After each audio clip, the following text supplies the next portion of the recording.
Ngayong araw ang pagbabalik ng mga kababayan natin in EDSA, mga ate at kuya. This is September 5th. Matagal din po na hindi bumalik ang mga kababayan natin in EDSA. But of course, ang isa sa mga grupo na nandyan ay ang EDSA Friday Group. Shout out. Ang I think yung huling nagstay in EDSA ay ang Everyday EDSA Group. Shout out din po sa inyo. At ngayon, kasama ni Ka Eric ang Inday Cares, ang mga vloggers at iba't iba pang pong mga grupo.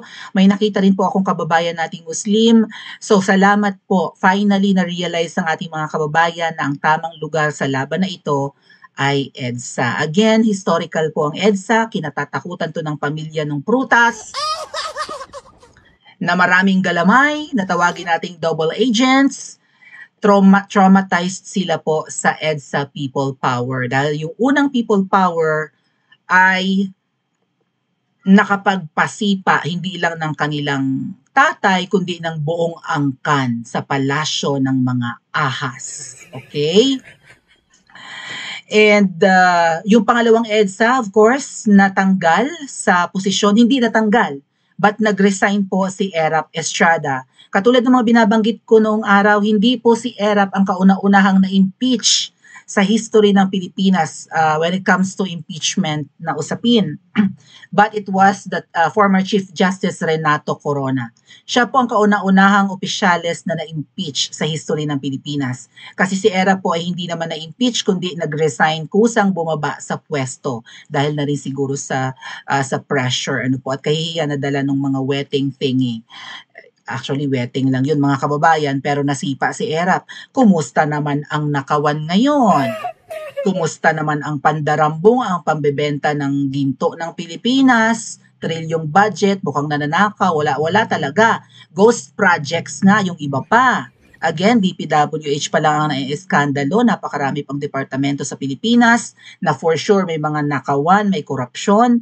Hopefully makalkal po yan. But luckily, kahit isa pa lang naman po departamento or kagawaran ang nabulgar, ang kanilang kawalang hiyaan, bumaba na ulit ng EDSA ang ating mga kababayan. Sa tansya namin, nung kami ay bumaba ng November last year, ang kailangan po, sa ngayon kasi mga kababayan, ang nakikita ko ay kakaunti lang ang mga taong, maybe makinig tayo, may nagsasalitang lahat ng kontraktor, ito ay hamon ng mga taxpayer ng mga taong mahihirap. Hanapin mo lahat ng mga kontraktor at mga politikong adik ng mga magnanakaw na yan at imbestigahan mo. Saan ang House of Representatives na tinatagtag si VP Sara sa 1.5 million lang na pera at si Duterte na pinakulong ninyo na pinakamagaling na ipangulo natin ngayon, ang House of Representatives at ang Senado, pati ang mga pulis, hinahamon namin kayo na hanapin ninyo ang mga politikong kumakain sa kaban ng bayan habang kami ay nalulunod sa kahirapan, habang kami ay natutulog sa walang makain. Ito naman ay nagpapakasasa sa kabanang bayan na aming binabayad sa inyo. Hindi namin kayo binoto upang magnakaw sa kabanang bayan at kainin ang aming mga pinaghirapang mga Pilipino. Okay, so right now, konti pa sila, but shoutout po sa lahat ng mga vloggers. Ang mga ito ay kasamahan din namin last November or November last year. Shoutout din po kay Aguilar TV. Nanonood ako ngayon sa live ni Aguilar TV. Si Dabawenyo nakikita ko rin and several vloggers na kilala natin. Salamat po sa mga bagong mukha na nandiyan na ngayon sa EDSA. Sabi ko nga, sa tingin ko, sa ganitong kanipis na crowd, hindi natin mapapababa si Marcos Jr. ngayong araw. Ang tansya namin, nung kami nag-EDSA ni na 167 at ng EDSA Friday Group, ang kinakailangang crowd sa EDSA ay at least 10,000. Alright? Mukha ng marami yon. But kung gusto talaga namin na or kung gusto talaga ng Pilipinas na maging international news ito or newsworthy na event, baka dapat 50,000 ang minimum. Kaya bang i-gather ni Ka Eric with his, I don't know if how many followers he has, ang ganun karaming crowd? Right now, sa tingin ko, maganda ang panahon, hindi na umuulan, hindi rin ganun kainit. Paborable ngayon sa mga nasa EDSA ang panahon. Pero yung mga rallies kasi in the past, lalo na ngayong September, magkakaroon yata ng anniversary rin yung rally ng ibang grupo ng mga Maka-Duterte. Sa Liwasan naman, yung last year's rally in Liwasan, mga ate at kuya, ay ano ba to? binagyo, so nag-uwian at kumonti ang tao. Yun yung unang labas din ni Miss Cathy Binag, September din yun. Okay? And ang ina-expect namin noon when we were in Liwasan, susugod na sa Kamangyang. Not to ransack the palace, kundi doon na magprotesta sa harapan para kita ni Ngiwi. Kasi sa Liwasan, walang nakakakita. But unfortunately, yung mga rally in Liwasan, pagdating ng 9 o'clock ng gabi, 10 o'clock max, pinauuwi na lang. Balik na lang sa susunod na wave. Kasi yung last year's rally, that was the wave 1. Sabi ng grupong paborito ang Liwasan, or ng mga nagrarally in Liwasan. That was their wave 1. First wave daw yon. Siguro para lunurin si Ngiwi, no? Ito na ang pinakamalaking alon, binagyo, konti ang tao. Or hindi na parami.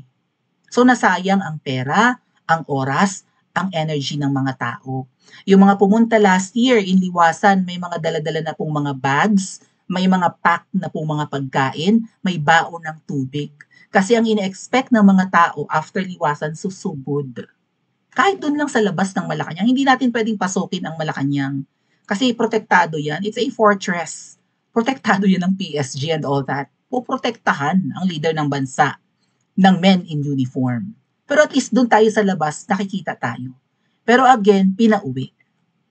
At ano sabi nila? Huwag tayong mag-rally dahil baka magdeklara ng martial law si Ngiwi. And now people are back in EDSA. Sasabihan na naman ang mga ito kahit kakaunti sila. Sa tingin ko walang sasabotahe sa rally ng EDSA ngayong araw. Kung sasabotahin nila, what for? Ang nipis ng crowd. And mga kababayan, ang hina ng signal dyan sa harap ng Robinsons. Baka nga mamaya may signal jammer dyan.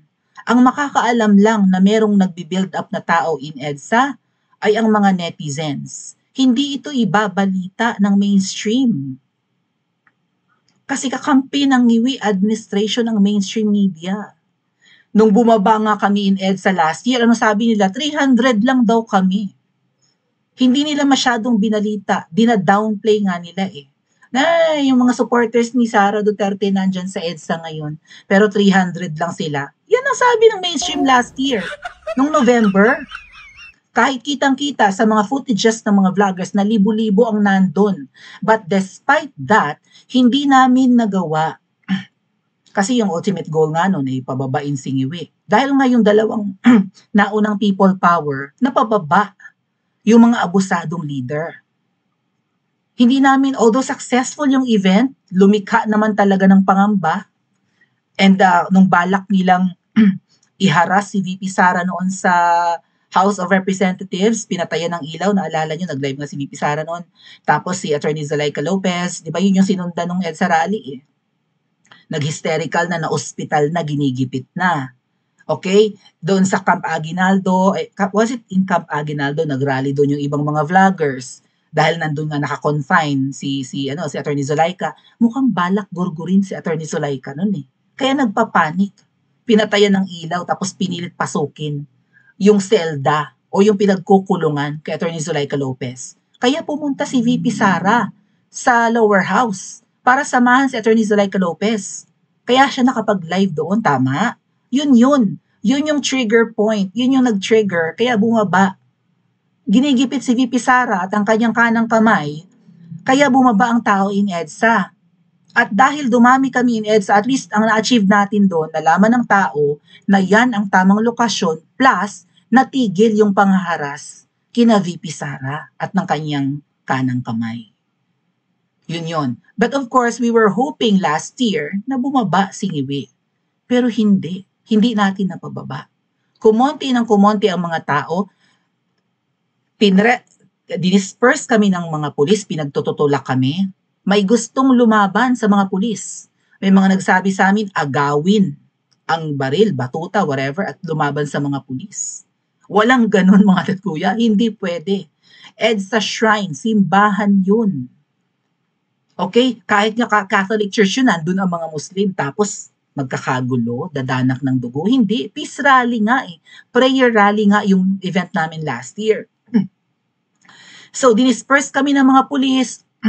Gusto pa ng ibang manlaban, hindi pwede mga atat kuya. Right? I don't know. Yun ba ang kailangan para maging sensational or maging newsworthy ang event? Just like what is happening now in Indonesia. Kailangan bang may mabuwis ang buhay? So kung sino man po ang nagtitipon-tipon ngayon, grupo ni Naka Eric, grupo ng ibang Duterte groups, 'di ba? Yeah, Duterte supporters, sana walang dumanak na dugo. Sana walang mananabutahe. Alright? And wag sanang mag-clash. Dahil kung sino man ang pupunta in EDSA, for sure may mga double agents dyan. May naniniktik.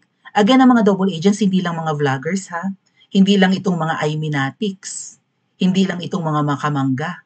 May mga double agents na malay mo ordinaryong tao lang. Or miyembro ng grupo. Or opisyalis ng kung sino mang grupo. We don't know. Basta't ang alam natin, every time na may pagtitipon dyan in EDSA,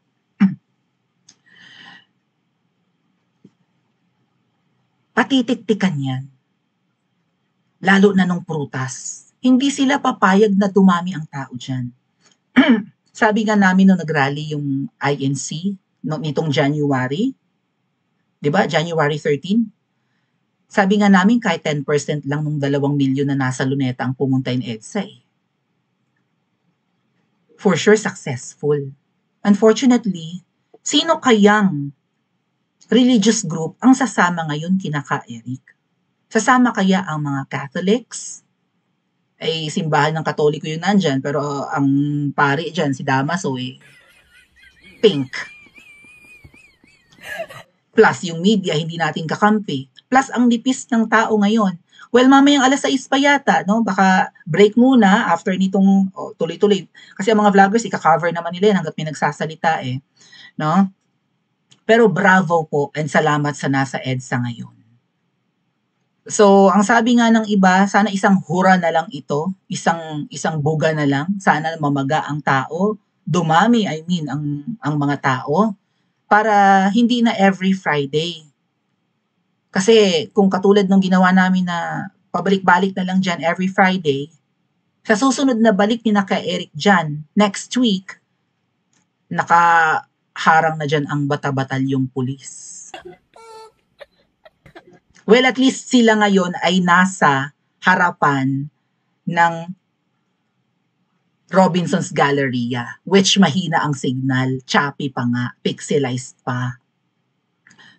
Baka lagyan pa sila ng signal jammer, hindi na mapanood ang vlog ng mga vloggers.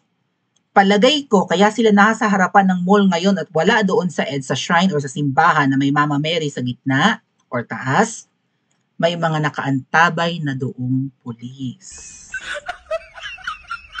For sure, wala nang mga pulis dyan simula nung March ngayong taon. Pero ngayon, sa tingin ko, nagbabalik din ang mga pulis dyan. Kaya, dadamihan pa ng pulis ang presence nila dyan. Kung kayang isustain ng mga tao ang, say, 5 araw na nandyan, at sana po'y may mga sumunod na mga grupo kina Ka Eric at huwag umalis, baka sakaling maging international news ito. What do you think mga ate at kuya? Magtagumpay kaya ang grupo ni Ka Eric? And sino ang mananabutahe? Totoo kaya ang na-receive ni Miss Yumi na intel na mga retired generals or retired military ang mananabutahe? Legit kaya yun? Bakit si VP Sara ang gusto nilang mawala sa landas? Well, ako mga kababayan hindi kumbinsido. But convinced ako na meron ng mata dyan. May naniniktik na dyan.